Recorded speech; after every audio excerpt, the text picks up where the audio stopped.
Mtakatifu, mtakatifu, mtakatifu, mtakatifu, Bwana Mungu Mwenyezi.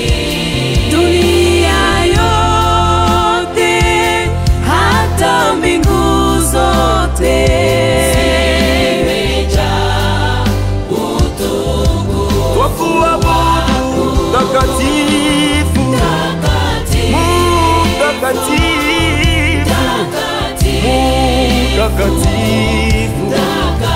mtakatifu, Bwana Mungu Mwenyezi.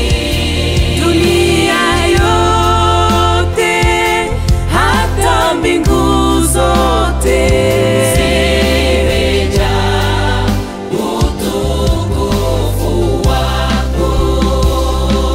na kila kiumbe katika anga, juu ya uso wa nchi, hata katika maji, na vimuabudu yeye aketie kwenye kiti cha enzi na mwana kondoo, sifa, utukufu na heshima milele.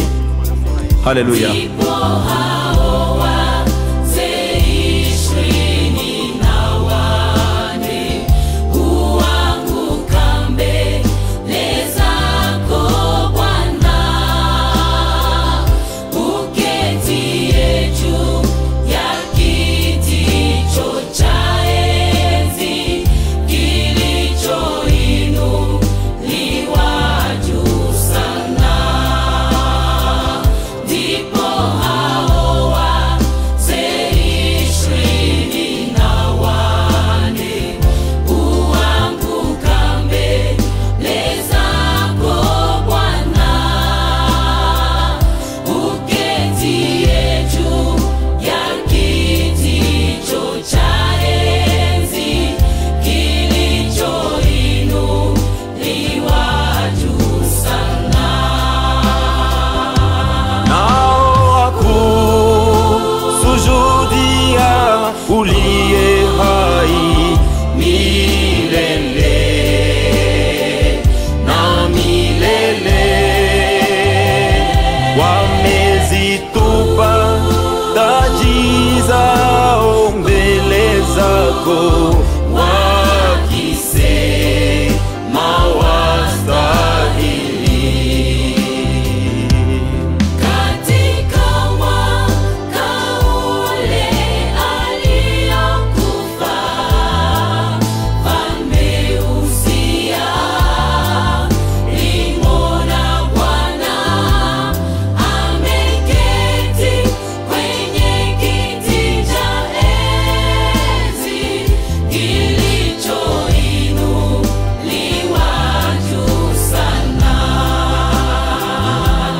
Na mbele ya kiti hicho walisimama maserafi wenye mabawa 6, wakaimba na kila mmoja kwa mwenzake wakisema wastahili.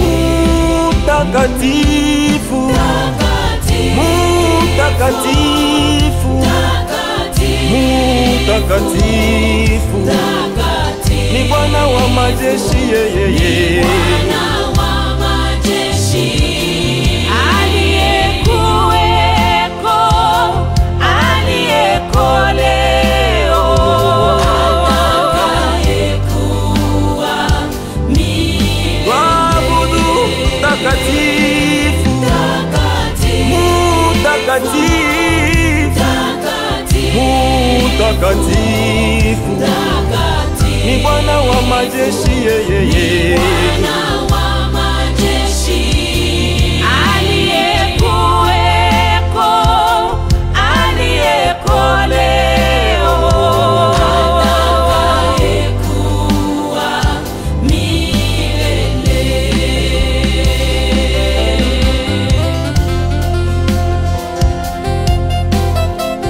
Kisha nikamsikia malaika wa maji akisema, wastahili wewe mwenye haki Bwana, wewe unayehukumu, uliyekuweko, uliyeko, utakayekuwa milele na milele. Haleluya. Mtakatifu, mtakatifu, mtakatifu, ni Bwana wa majeshi, yeye